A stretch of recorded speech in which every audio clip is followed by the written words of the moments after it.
All-party meeting will be held today ahead of the winter session of Parliament scheduled to begin on Tuesday. The government will seek cooperation of all parties to ensure smooth functioning of Parliament during the session. A Pakistani commander of the Lashkar-e-Toiba among 3 terrorists killed in Mujgund area of Srinagar in Jammu and Kashmir on Sunday. 1 Jawan and 3 civilians were injured in the 18-hour gunfight. Huge cache of arms and ammunition has also been recovered.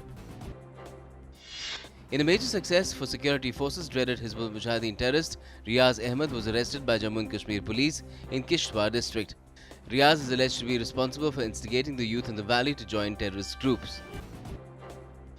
President Ramnath Kovind to address Founders Week celebrations of Maharana Pratap Shiksha Parishad in Gorakhpur in Uttar Pradesh today.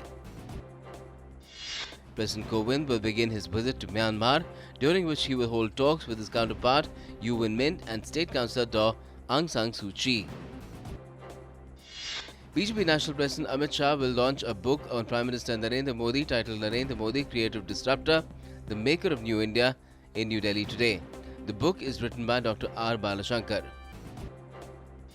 India's growth has been very solid over the past 4 years, IMF's chief economist Maurice Obstfeld said, praising the fundamental economic reforms like GST and the insolvency and bankruptcy code carried out by the government.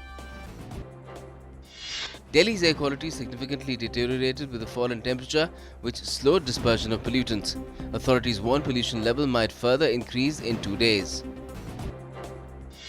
Kerala has become the first state in the country to have 4 international airports with the inauguration of the Kannur Airport on Sunday. Civil Aviation Minister Suresh Prabhu and Chief Minister Pinarayi Vijayan jointly flagged off the inaugural Air India Express flight carrying 186 passengers to Abu Dhabi. An estimated 75% of voters exercised their franchise Sunday in the second phase of Panchayat polls in Assam. Dhubri recorded the highest of 86%. Polling was held in 10 districts. The CBI custody of Christian Michel, the alleged middleman in the graft-tainted 3,600 crore rupees Augusta Westland VVIP chopper deal during the UPA rule, is scheduled to end in New Delhi. He'll be produced before a Delhi court again.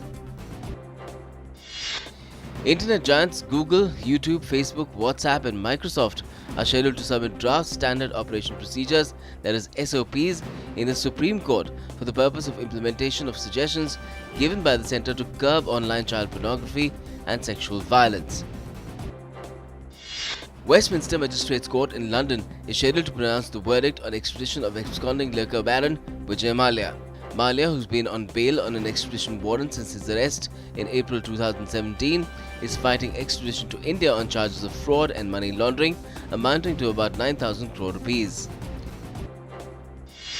Pressure mounted on French President Emmanuel Macron to announce concrete measures to calm protests marked by violence when he addresses the nation today.